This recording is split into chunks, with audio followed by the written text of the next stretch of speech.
Welcome to the What's Important Now broadcast. In America today, we are witnessing a cultural shift. This is the show devoted to the battle for the soul of our country. Join our host, Tom Sears, as he explains the issues of our day and join the fight to bring values and morality back. Let's join Tom now as he shares what's important now.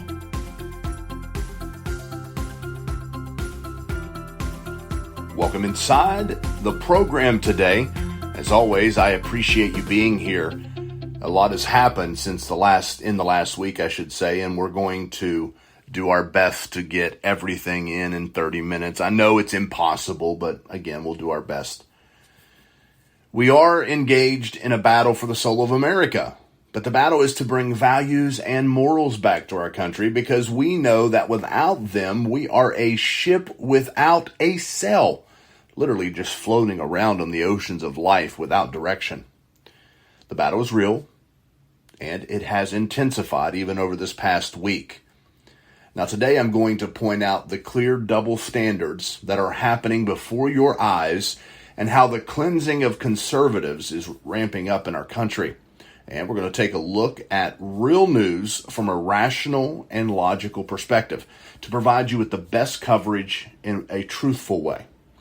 Now, please know that I look through the lens of a biblical worldview. Everything I say comes from that perspective. I can't look at things any other way, and I will not disregard it. Now, if that offends you, this is not the program for you. I hope you stay, but I'm smart enough to know that some of you won't. Listen, what's happening in our country is outrageous.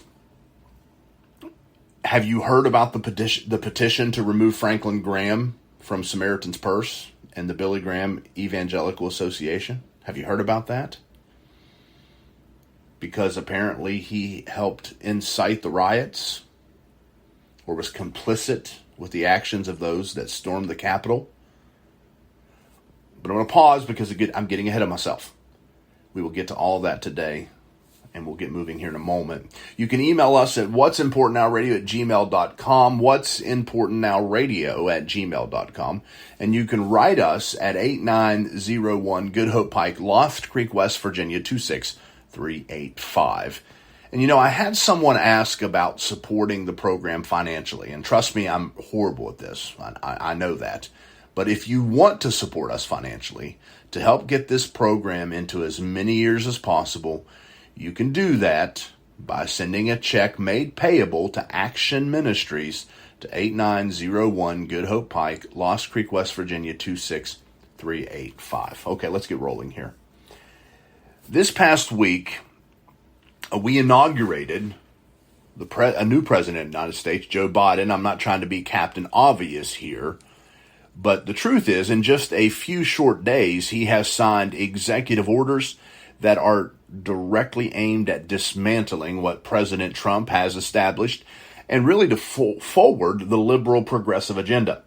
Now, I don't have the time to go through all of them, but week number 1 of his Project Unity tour has started off by causing a great deal of division.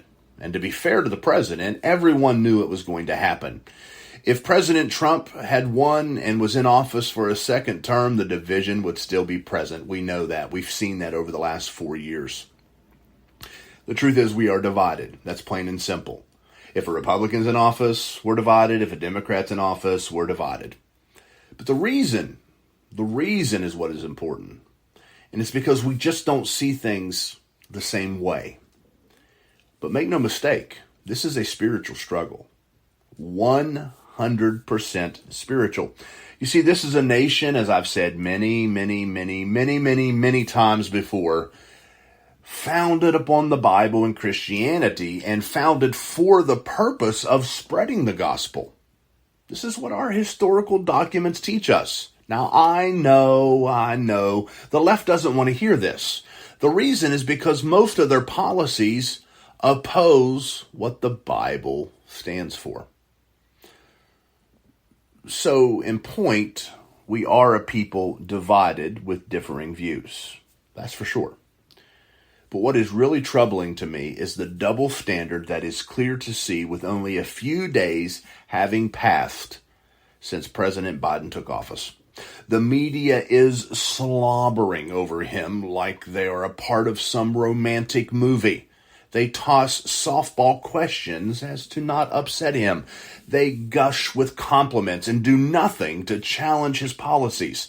And that's because they're all in this together. You see, the mountain that stands in front of conservatives today is huge.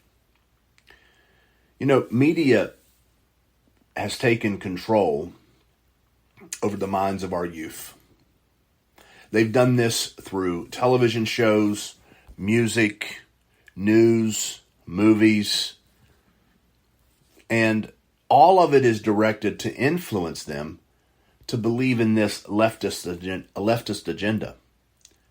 Now, folks, when you remove the Bible, you replace it with something else. And people say, well, we're just removing it, we're not replacing it. But you do replace it. And because it's been replaced, we're beginning to see this residual impact. The cleansing of conservative thought is gaining momentum. Now, as a Christian, I know and have talked about for many years that the real agenda is to discredit the Bible. Make it just another book, or to twist it to make it look like it condones such sinful behavior. Listen, politicians and their political parties are paralyzed to fix this problem of division. The political landscape is a direct result of neglecting spiritual and godly things. It doesn't improve the political maneuvering. It doesn't improve with political maneuvering. It doesn't improve anything. Nothing improves unless it's with repentance and turning from wickedness.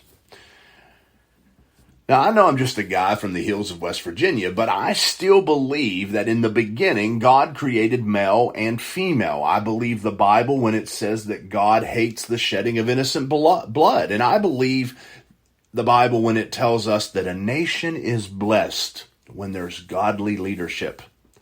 I believe Deuteronomy chapter 28 when it teaches us that there is blessing and cursing, and that what we receive is directly attached or related to what we believe and then put into practice. Ladies and gentlemen, there's a cleansing going on in this country.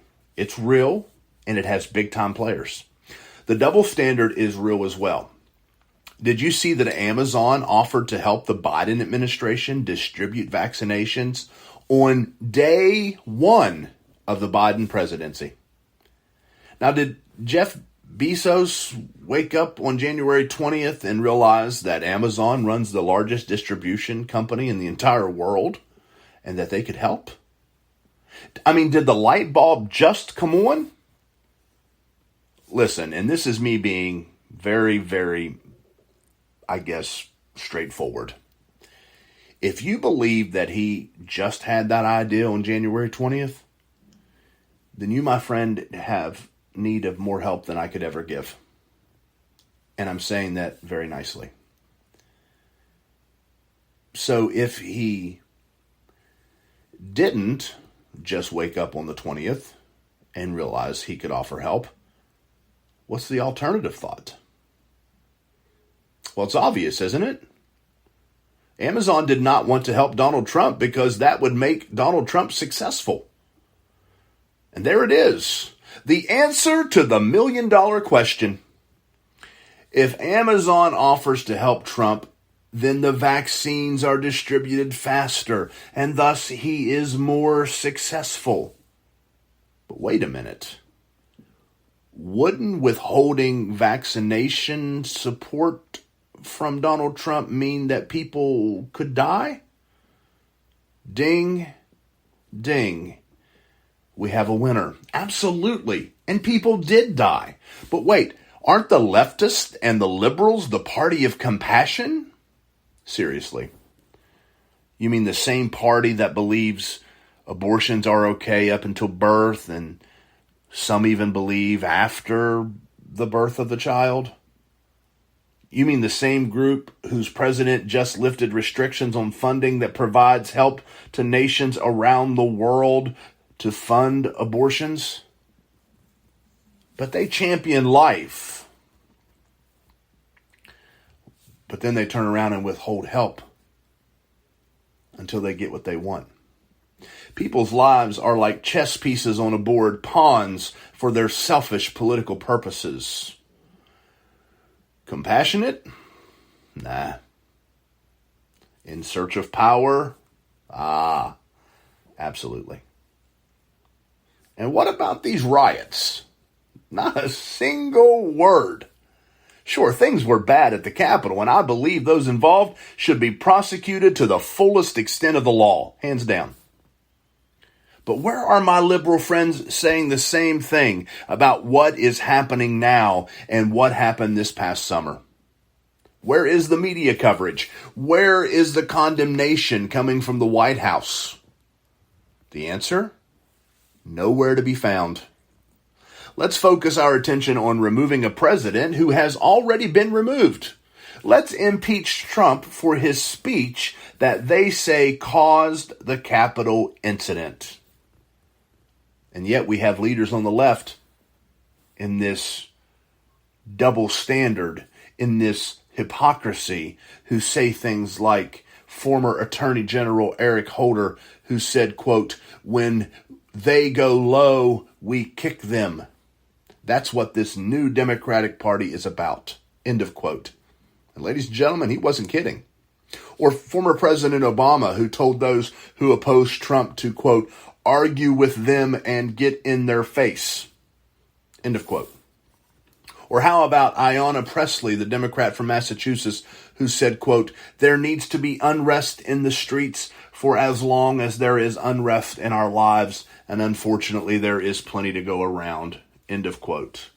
And the list continues. Maxine Waters told a crowd that if they saw a Trump cabinet member in a restaurant or a public place, they should be, quote, push back on them and tell them they are not welcome anymore, anywhere, end of quote. Now, many of you may remember Sarah Huckabee Sanders, who obviously worked for the Trump administration. She was told she was not welcome at restaurants. Maybe you remember the milkshakes being dumped on the heads of people, including an African-American teenager for wearing a MAGA hat. Or people getting mugged or mobbed or kicked or beat. For what? For supporting Donald Trump. Nancy Pelosi's explanation for the riots of this past summer?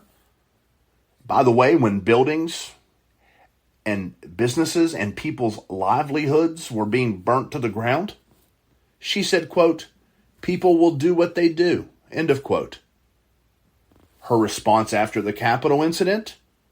Impeach Trump and cleanse the world of all conservatives.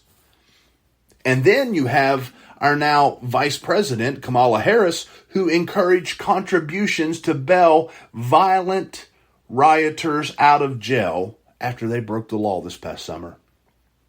Nah. No double standard here. There's no cleansing of conservatives or conservative thought. The question is, why are conservatives so hated? Because many of them are the last ones standing up for biblical values, standing up for what this country was founded upon. If they are out of the way, well, then Nancy Pelosi's doctrine goes into full effect. You know, the one that says people will do what they do. And the truth is, they will be doing it with reckless abandon and without restriction. Is that the America you want? Well, want it or not, that's what we're getting. But shh, we can't talk like this, can we? Someone may hear us. And if they hear us, well, we're inciting insurrection. If you don't believe me, just ask Franklin Graham. According to Christian News Now, the group called Faithful America, who says they are the largest online community of Christians putting faith into action for social justice, posted an online petition on Friday, January 15th, calling for the firing of Franklin Graham from the organization's Samaritan's Purse and the Billy Graham Association. The petition was addressed to directors of these organizations and called on the directors to either fire Graham or step down themselves.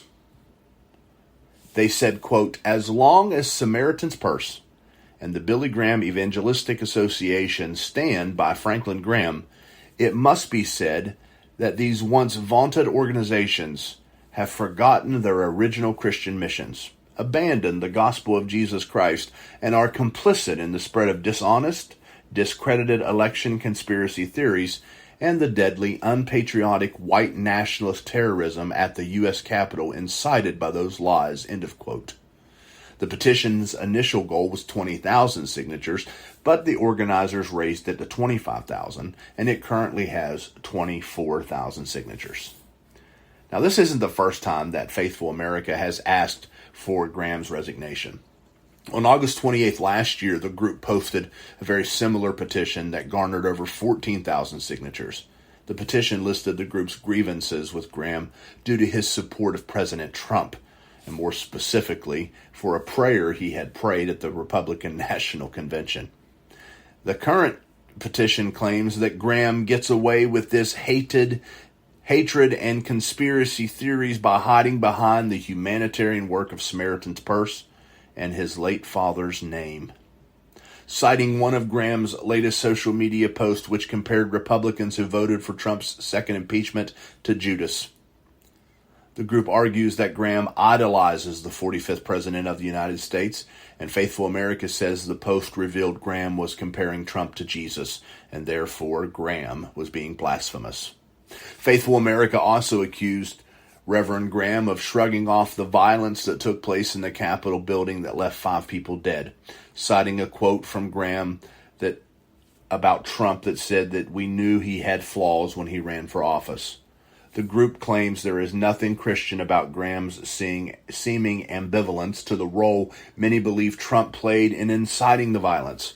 And additionally, the group believes Graham blessed Trump's big lie about a stolen election, and that Graham and the religious right must be held accountable for their deadly dishonesty.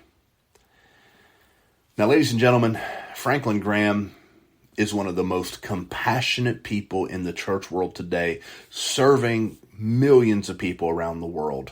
This is absolutely ridiculous. But did you notice that they want the religious right held accountable? I guess throw me in that group. But it's just another example of hypocrisy and double standards and the sanitizing of conservative thought. And this agenda is supported by politicians in Congress that claim to be Christian. Did you know that 88% of the 117th Congress actually claim to be Christian? It's true. In a recent report titled Faith on the Hill, Pew Research Center states that 468 out of 531 members of the United States' new 117th Congress describe themselves as Christian.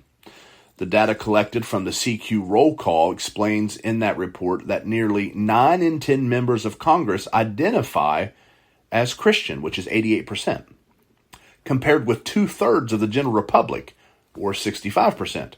Congress is both more heavily Protestant, 55% versus 43%, and more heavily Catholic, 30% to 20%, than the U.S. adult population overall. When the report was published, 2 Senate and 2 House seats were still vacant. Now, 294 of the 468 that identify as Christian specifically claim to be Protestant, which includes various denominations, including Baptist, Methodist, Lutheran, Pentecostal, Reformed, and others. But in addition to the Protestants, there are 158 Catholic members, 9 Mormons, and 7 Orthodox Christians. Now, according to the report, 207 Democrats from the House and Senate identify as either Protestant or Catholic. Nearly 200 Republicans in the House alone identify this way. The report states that over 99% of Republicans in Congress identify as Christian.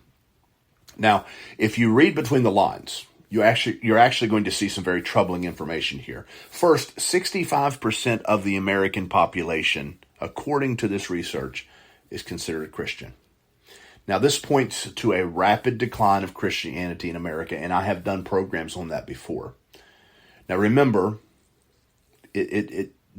just a few moments ago, I said our problem can't be fixed by political maneuvering. It can only be fixed by revival. The truth is, we need another great awakening. In the early 2000s, the number of people claiming to be Christian in America was well over 80%, and some research organizations had calculations at over 90%. But look at where we are today. And another startling understanding here is that of the 65% who claim Christianity, they don't believe in biblical Christianity. It's some Christianity they developed, I don't even know. So if you take a look at the numbers in Congress, for instance, we know that some of these politicians claiming to be Christian, they actually support things that are not biblical. We know it's not biblical. The agenda is to make normal that which is unbiblical and to scrub this nation of true biblical values because, well, the Bible teaches us how to properly live. Now, this past week, Joe Biden's press secretary was asked about his view of abortion, and there was no direct answer given. Rather, it was just a bunch of diversion that started out talking about how he was a strong Catholic who attended church and had actually attended church that very day. Really? I remember being taught that just because you're in a garage doesn't make you a car. I'm just saying. Going to church doesn't make you a Christian. Christians take on the heart of Christ, and his heart does not condone abortion. If you don't believe me, read the Bible. But wait a minute, I guess we can't do that, can we? It's flawed and outdated and irrelevant for today. We should just let our own conscience be our God. Well, how's that working out? Oh, and by the way, back to the report that I was just referencing. The report shows a gradual decline of Protestants and Catholics since 1961, showing over 100 less Protestants since the 87th Congress of the 1960s. What's the relevance? Well, maybe there isn't any relevance, especially if you believe in coincidence. But if you don't believe in coincidence, and I don't, on June 25th of 1962 in the Engel versus Vital, the Supreme Court ruled that prayer in school was unconstitutional. Now, in essence, God was kicked out. Did that set us on a course of moral decay and spiritual ruin? Probably not. It's just a coincidence.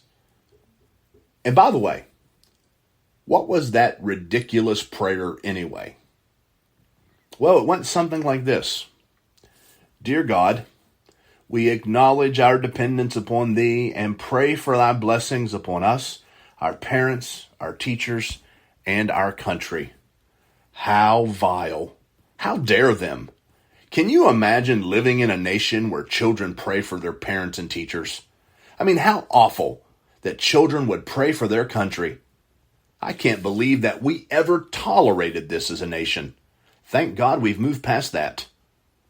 But while we've been moving, according to a CNS report, education expert William Jeans said that there is a correlation between the decline of certain things in schools, like statistics of public schools, since the Supreme Court's ruling in 62, and then another ruling in 63 that dealt with Bible reading. So since 1963, Jeans says that there has been 5 negative developments in the nation's public schools. 1, academic achievement has plummeted, including SAT scores. Increased rate of out-of-wedlock births have increased. Increase in illegal drug use. Increase in juvenile crime. And a deterioration of school behavior. Now, other facts included a comparison between the top 5 complaints of teachers from 1940 and 1962 compared to complaints from 1963 to the present. Well, from 1940 to 1962, the top 5 complaints were talking, chewing gum, making noise, running in the halls, and getting out of turn in line. Those little devils. But from 1963 to the present, the top 5 complaints are rape, robbery, assault, burglary, and arson. But don't worry, ladies and gentlemen, it's all just a coincidence.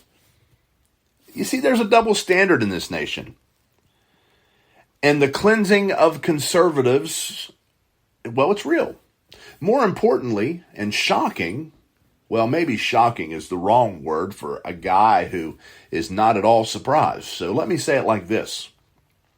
What is more important and downright evil is the agenda to remove morals and values from a country, this country, and strip this nation of anything godly.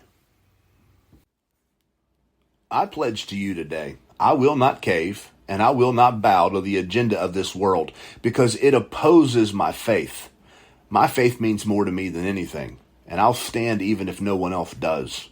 I will be a voice that promotes morals and values in godly ways to the absolute best of my ability.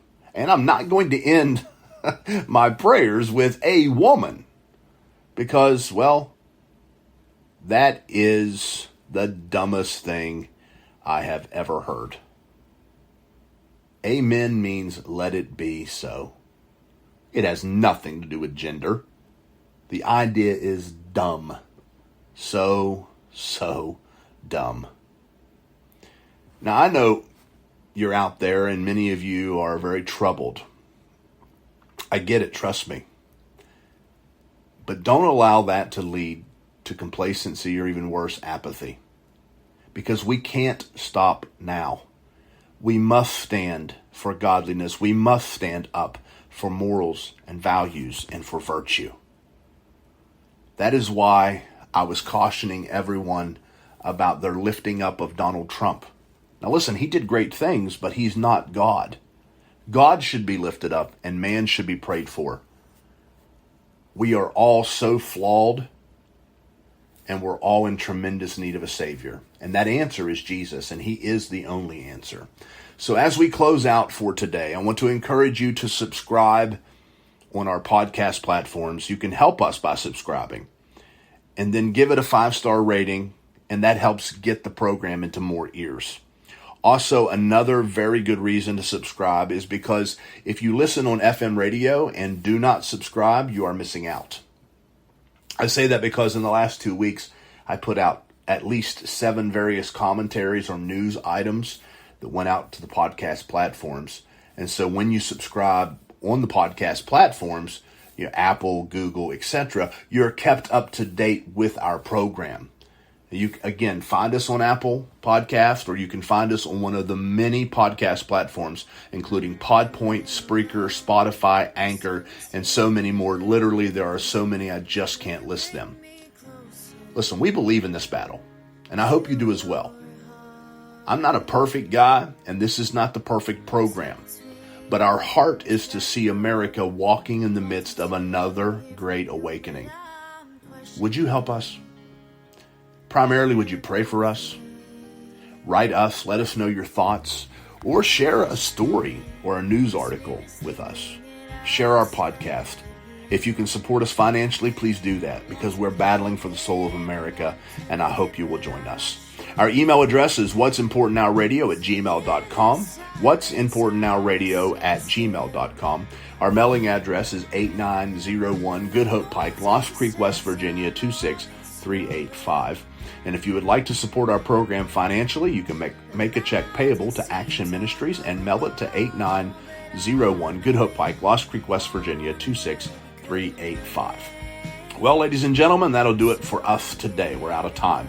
As always, I just want to encourage you to fight the good fight of faith, contend for the faith. There is a cause, it does matter, and it is important now.